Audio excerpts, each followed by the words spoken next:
Good morning. Good morning പറയും. Hi good morning. Good morning. അപ്പോൾ നമ്മൾ ബ്രേക്ക്ഫാസ്റ്റ് കഴിക്കാൻ വേണ്ടിയിട്ട് വന്നേക്കാണ്. പക്ഷേ ഞാൻ കഴിച്ചത് ഞാൻ കുറച്ച് ബേക്കണും എഗ്ഗും പാൻ കേക്കും ചോക്ലേറ്റ് സോസും ഒക്കെയാണ് എടുത്തത്. ക്യാpuchino ഉണ്ട്. ബാക്കി എല്ലാവരുടെയും പ്ലേറ്റിൽ അങ്ങനെയൊക്കെ തന്നെ. ഗ്രീഷ്മയും പ്രതീകും നെക്സ്റ്റ് റൗണ്ട് എടുക്കാൻ പോയി ഫ്രൂട്ട്സ് എടുക്കാൻ പോയി കത്തോളൂ.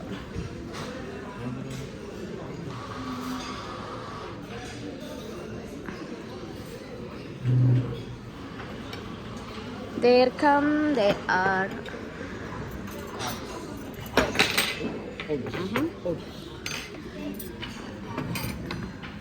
Muesli. Yes. Boots. Boost. Boots. പൊങ്ങി പൊക്കാൻ പറ്റില്ല.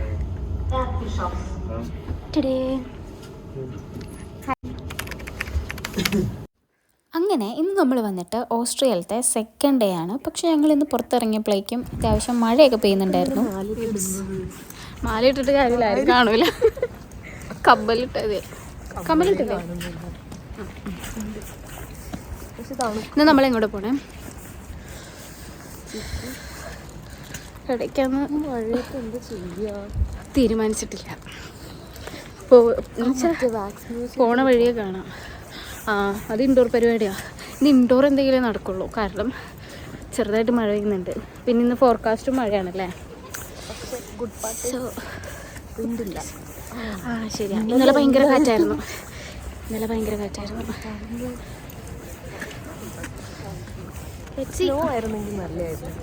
നാളെ സ്നോ ഉണ്ട്.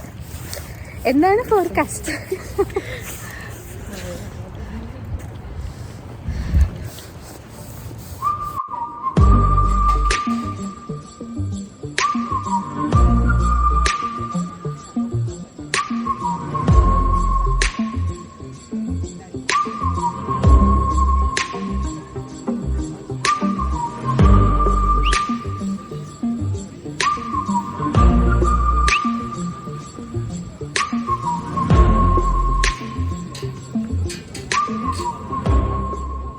ഇതാണ് കേട്ടോ സ്റ്റെഫാൻസ് ഡോം അല്ലെങ്കിൽ സെൻറ്റ് സ്റ്റീഫൻസ് കത്തീഡ്രൽ എന്ന് പറയുന്നത്. വിയറ്റ്നയുടെ ചരിത്രത്തിലെ തന്നെ ഭയങ്കര ഒരു ഇമ്പോർട്ടൻ്റ് ആയിട്ടുള്ളൊരു സ്ട്രക്ചറാണിത്. ഒരു 700 വർഷം പഴക്കമുള്ള ഈ ഒരു പള്ളി വിയറ്റ്നയുടെ മേജർ ആയിട്ടുള്ളൊരു ടൂറിസ്റ്റിക് അട്രാക്ഷൻ കൂടിയാണ്. അപ്പോൾ ആ പള്ളിയുടെ അകത്തേക്കാണ് നമ്മളിപ്പോൾ കയറിയിരിക്കുന്നത്.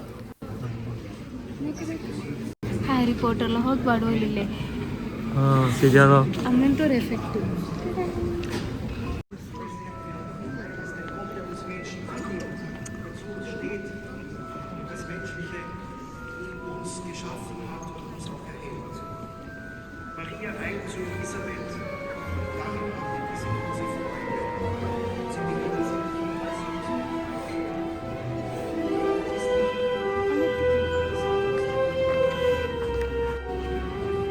ഈ ഒരു കത്തീഡ്രലിൻ്റെ ഉള്ളിലേക്ക് കയറാൻ വേണ്ടിയിട്ട് നമ്മൾ പൈസയൊന്നും കൊടുക്കേണ്ട ആവശ്യമില്ല. എൻട്രി ഫ്രീ ആണ്. അതൊരു നോർത്ത് പോർഷനിൽ നിന്ന് കയറാൻ വേണ്ടി മാത്രം നമുക്കൊരു വിസിറ്റിംഗ് ഏരിയ ഉണ്ട്. ആ ഒരു ലെവൽ വരെ നമുക്ക് കയറാം.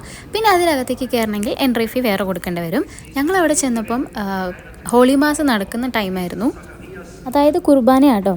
പിന്നെ അവിടെ നമുക്ക് വേണമെങ്കിൽ മെഴുകുതിരി കത്തിക്കായിരുന്നു. €1 ഇട്ടിട്ട് നമുക്ക് മെഴുകുതിരി എടുത്ത് കത്തിക്കാം. അങ്ങനെ ഈ പൈസ വാങ്ങിക്കാൻ വേണ്ടി ആരും അവിടെ നിൽക്കുന്നൊന്നുമില്ല.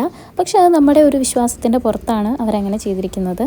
700 വർഷത്തെ പഴക്കമുള്ളതുകൊണ്ട് തന്നെ വേൾഡ് വാർ 2 ഈ പള്ളി അതിജീവിച്ചിട്ടുണ്ട്. എന്നാലും ഇപ്പോഴും അതിന് എന്ത് ഭംഗിയല്ലേ കാണാൻ.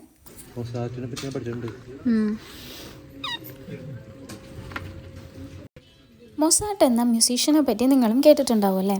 അപ്പോൾ ഈ മൊസാട്ടിൻ്റെ വീട് വിയറ്റ്നയിലാണ്. അതുപോലെ തന്നെ അദ്ദേഹത്തിൻ്റെ ശവകുടീരവും മോണ്യുമെൻറ്റ്സും സ്റ്റാച്യൂസും ഒക്കെ വിയറ്റ്നയിലുണ്ട്. ഇപ്പോൾ മൊസാട്ടിൻ്റെ വീട് എന്ന് പറയുന്നത് മൊസാട്ട്സ് മ്യൂസിയം എന്ന് പറഞ്ഞ് അദ്ദേഹത്തിൻ്റെ വർക്കൊക്കെ ഉൾപ്പെടുത്തിയിട്ടുള്ളൊരു മ്യൂസിയം ആക്കിയാണ് ഇവർ മാറ്റിയിരിക്കുന്നത്. ആ മൊസാട്ട്സ് ഹൗസ് എന്ന് പറഞ്ഞ മ്യൂസിയം സെൻറ്റ് സ്റ്റീഫൻസ് കത്തീഡ്രലിൽ നിന്ന് കുറച്ച് ഡിസ്റ്റൻസിലേ ഉള്ളൂ. അതുകൊണ്ട് തന്നെ ഇവിടെയുള്ള സൊവനിയർ ഷോപ്പിലൊക്കെ ഒരുപാട് കളക്ഷൻസ് മൊസാട്ട് അല്ലെങ്കിൽ ആ ഒരു മ്യൂസിക്കൽ സംഭവമായിട്ട് റിലേറ്റ് ചെയ്തിട്ടുള്ളതാണ്.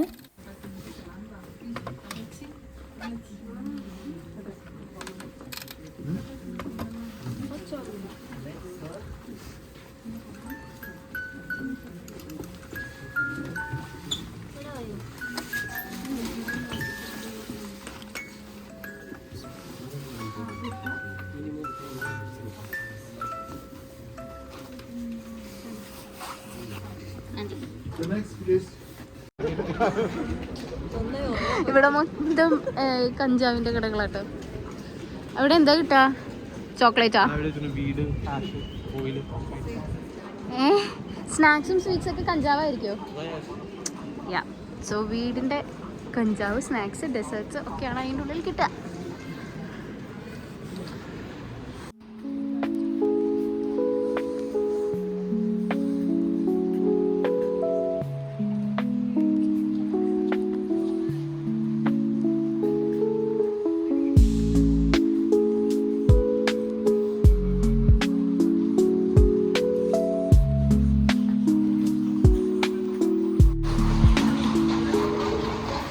ഇവിടെ ഇടയ്ക്കിടയ്ക്ക് ഇങ്ങനെ കുതിരകൾ കൊണ്ടല്ലേ ടൂറിസ്റ്റുകളെ കൊണ്ട് പോണതാ.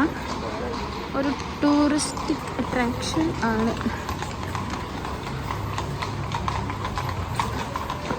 നല്ല രസമുണ്ട്. ഇവരെല്ലാം നന്നായിട്ട് മെയിൻറ്റെയിൻ ചെയ്തിട്ടുണ്ട്. കാരണം ഇതൊക്കെ പഴയ ബിൽഡിങ്സ് ആണെങ്കിലും അതിനെ പൊടി പിടിച്ചോ മെയിൻ്റനൻസ് ഇല്ലാതെയോ ഒന്നുമല്ല ഇരിക്കുന്നത്. സ്ട്രീറ്റ്സൊക്കെ ആണെങ്കിലും നല്ല നീറ്റ് ആൻഡ് ക്ലീൻ ആയിട്ട് നല്ല ഭംഗിയാണ് മൊത്തത്തിൽ കാണാൻ.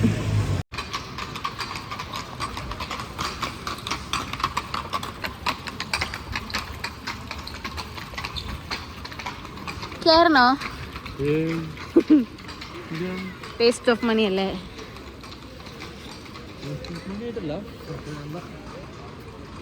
പിന്നെന്താ, നടന്നു കണ്ടാൽ മതി. നമുക്ക് ചോദിച്ചു പോവാം. ഇതൊക്കെ ഇന്നലെ ലൈറ്റപ്പ് ചെയ്ത് കണ്ടപ്പോൾ നല്ല ഭംഗിയായിരുന്നു. കുറേ രസമുണ്ട്, എന്നാലും ലൈറ്റ്സ് വരുമ്പോൾ ഒരു പ്രത്യേക ഭംഗിയാണ്. അപ്പം നമ്മൾ ഈ പള്ളിയിലേക്ക് കടക്കുകയാണ്.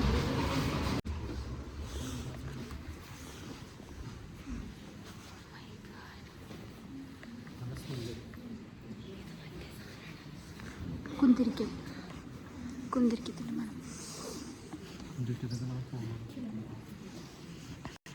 നമ്മൾ ഈ ചേർച്ചിൻ്റെ അകത്തേക്ക് കയറിയപ്പോൾ തന്നെ നല്ലൊരു സ്മെല്ലുണ്ടായിരുന്നു. സ്മെല്ല് ഫോണിനുള്ളിൽ നിങ്ങൾക്ക് കിട്ടില്ലല്ലോ, അതാണ് ഞാൻ പറഞ്ഞു തന്നത്. നല്ലൊരു കുന്തിരിക്കത്തിൻ്റെ മണം പോലെയാണ് ഞങ്ങൾക്ക് തോന്നിയത്. അത് തന്നെയാണോ എന്നെനിക്കറിയില്ല. ആൻഡ് ഇതാണ് സെൻറ്റ് പീറ്റേഴ്സ് ചർച്ച്. ഇതൊരു റോമൻ കാത്തലിക് ബറോക്ക് മോഡലിലുള്ളൊരു ചേർച്ചാണ്. ശരിക്കും പറഞ്ഞാൽ ഈ ചേർച്ച് ഇരിക്കുന്നത് ഒരു മെയിൻ റോഡ് വന്നിട്ട് അതിൻ്റെ ഒത്ത സെൻറ്ററിലാണ്. അതിനുശേഷം ആ റോഡ് ഇങ്ങനെ ഡിവൈഡ് ചെയ്ത് പോവാണ്. അപ്പോൾ ആ സിറ്റി സെൻറ്ററിൽ നിന്ന് ഈ ചേർച്ച് കാണാൻ വേണ്ടിയിട്ട് ഭയങ്കര രസമാണ്. ശരിക്കും പറഞ്ഞാൽ ഇങ്ങനെയുള്ള സ്ഥലങ്ങളിലൊക്കെ ടൂറിസ്റ്റിനെ കയറ്റുന്നത് അല്ലെങ്കിൽ കാണാൻ നമ്മളെ അനുവദിക്കുന്നത് വളരെ നല്ലൊരു കാര്യമായിട്ട് എനിക്ക് തോന്നിയിട്ടുണ്ട്. കാരണം അവരുടെ ആ ഒരു ഹിസ്റ്ററി, അവരുടെ ആ ഒരു കൾച്ചർ മനസ്സിലാക്കാൻ വേണ്ടിയിട്ട് നമ്മൾ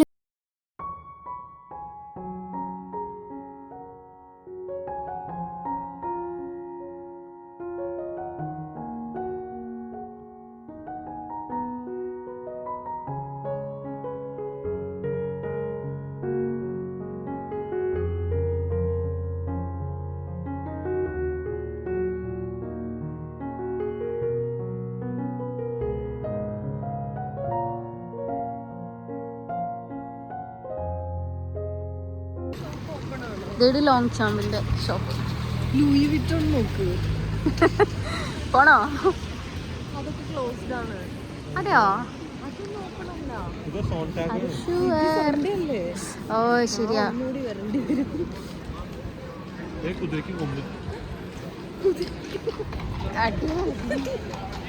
തണുപ്പായതുകൊണ്ടായിരിക്കും ചെവിയൊക്കെ കവർ ചെയ്തൊക്കെ. ഇതിന് കണ്ണല്ലേ കവർ ചെയ്യണ്ടേ?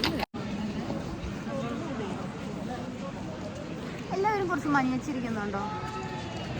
എന്താ ചെറിയ എന്നെ മാത്രം കൊള്ളൂല. അത് തന്നെ നീ ചെറുതാന്ന് ഞാൻ കുറച്ചും കൂടെ കാണിക്കട്ടെ. ഓക്കെ, നമ്മൾ ഇനി കാണാൻ വന്നിരിക്കുന്നത് ഹോഫ്ബുർഗ് എന്ന് പറഞ്ഞ ഒരു പാലസ് ആട്ടോ. ശരിക്കും ഹോഫ്ബുർഗിൻ്റെ മീനിങ് എന്താണെന്ന് വെച്ചിട്ടുണ്ടെങ്കിൽ, ഹോഫ് എന്ന് പറഞ്ഞാൽ ഹൈ ആൻഡ് ബുർഗ് എന്ന് വെച്ചിട്ടുണ്ടെങ്കിൽ ഒരു ഫോർട്രസ് അല്ലെങ്കിൽ ഒരു കോട്ട, കൊട്ടാരം, ഇങ്ങനെയൊക്കെയാണ് മീൻ ചെയ്യുന്നത് ജർമ്മനിൽ. ഈ ഓസ്ട്രേലിയ ഞാൻ പറഞ്ഞല്ലോ, ജർമ്മൻ തന്നെയാണ് ഒഫീഷ്യൽ ലാംഗ്വേജ്. അപ്പോൾ അങ്ങനെയാണ് ഈ ഒരു പാലസിന് ഹോഫ്ബുർഗ് എന്നൊരു പേര് കിട്ടിയത്. ഈ ഒരു പാലസ് 13th സെഞ്ച്വറിയിലാണ് ഇത് പണിതിരിക്കുന്നത്. പക്ഷേ അന്ന് ഇത് ഇത്രയും വലുതായിരുന്നില്ല. പിന്നെ ഓരോ രാജാക്കന്മാർ ഭരണം ഏറ്റെടുക്കും തോറും ഈ പാലസിൻ്റെ വിസ്തൃതി ഇങ്ങനെ കൂടി വന്നു.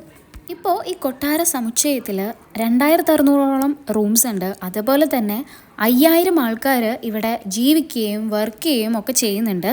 മെയിനായിട്ട് എടുത്തു പറയുകയാണെങ്കിൽ ഇപ്പോൾ ഇത് ഓസ്ട്രേലിയയിലത്തെ പ്രസിഡൻറ്റിൻ്റെ ഒഫീഷ്യൽ റെസിഡൻസ് ആണ്.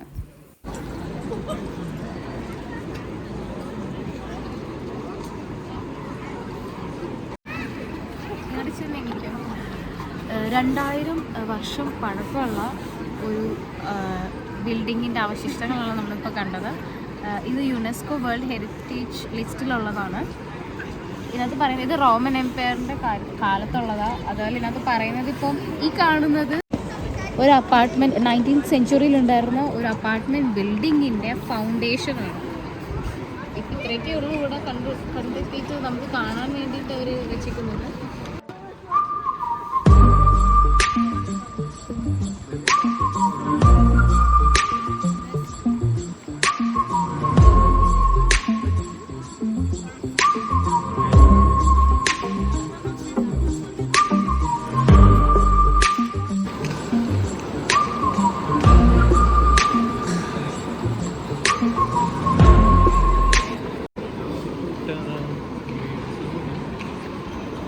ഇതെന്തോരം കുതിരവണ്ടി ഒരു സമയം തന്നെ വന്നോണ്ടിരിക്കണ.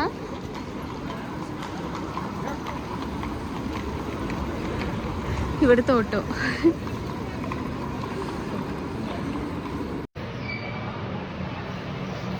നമ്മളിപ്പോൾ ഒരു മ്യൂസിയത്തിലുള്ള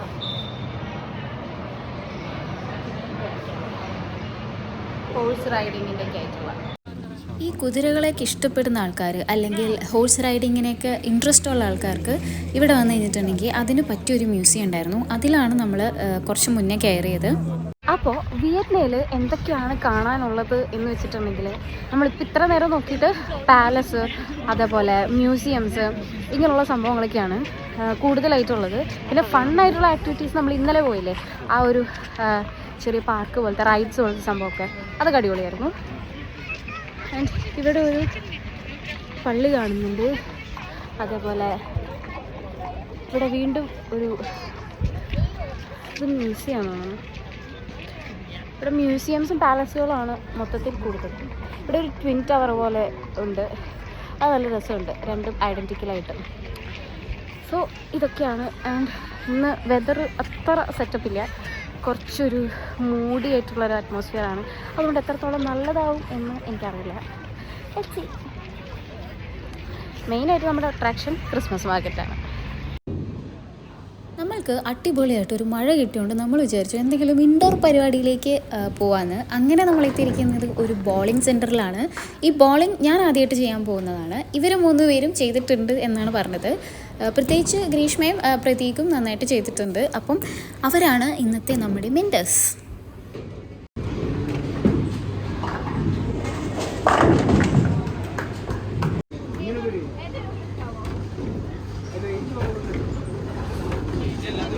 ഒരു 8 or 6 ഒക്കെ എടുക്ക്.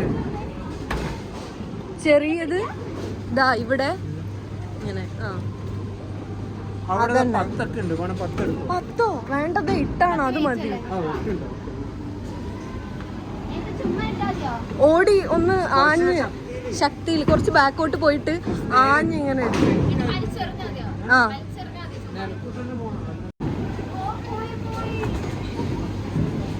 അടുത്തത് എടുക്ക്.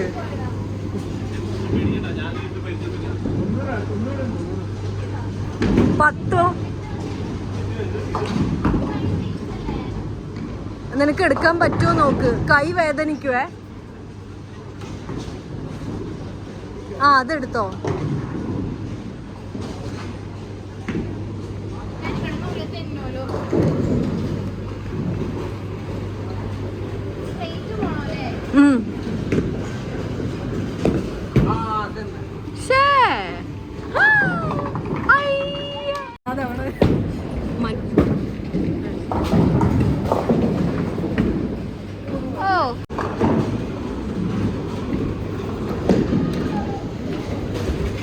പൊട്ടെ പോയി.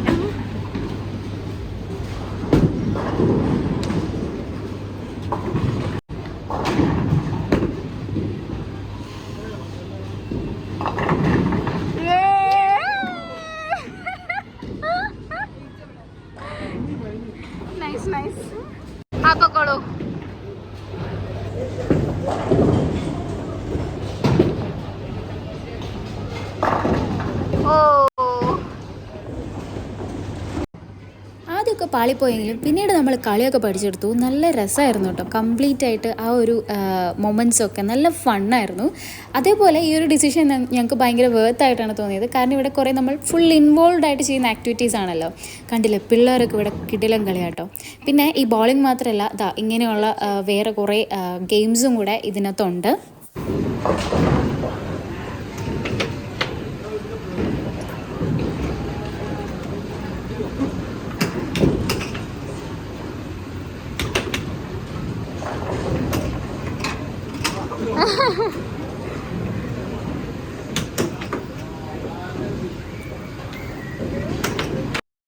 പിന്നെ നമ്മൾ അവിടെയുള്ള ബാക്കിയുള്ള ഗെയിംസും കുറച്ചൊക്കെ പരീക്ഷിച്ചിട്ടാട്ടോ നമ്മൾ തിരിച്ച് ഹോട്ടലിലേക്ക് പോയത്.